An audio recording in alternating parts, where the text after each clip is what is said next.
بسم الله الرحمن الرحيم.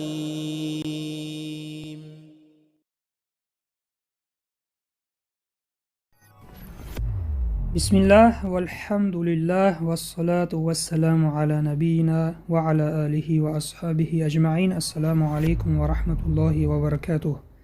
Дорогие друзья, продолжим урок по книге Муаллим Сани. И сегодняшний урок у нас буква «За».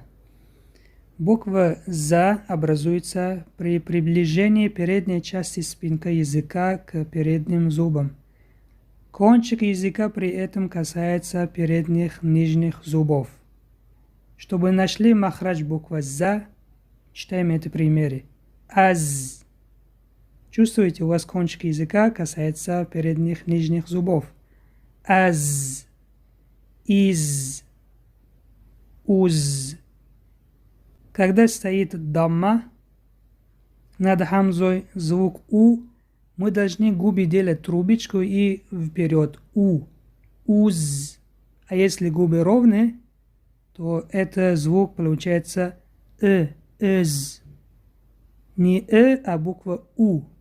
«У». «Уз». Дальше продолжим. «Зар». «Ро» здесь считается твердой по причине фатха перед нее. «Зир». «Ро» здесь считается мягкой по причине касра перед нее. «Зур». «Ро» здесь считается твердой по причине дамма перед нее. «Раз». «Ро» здесь считается твердой по причине фатха. «Риз». «Ро» здесь считается мягко по причине касры. «Руз». «Ро» здесь считается твердой по причине даммы. «Аз-ру».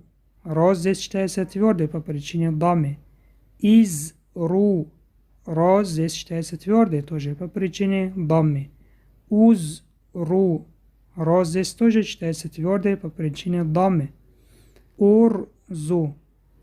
«Ро» здесь считается твердой по причине даммы перед нее. Давайте еще раз повторяем примеры.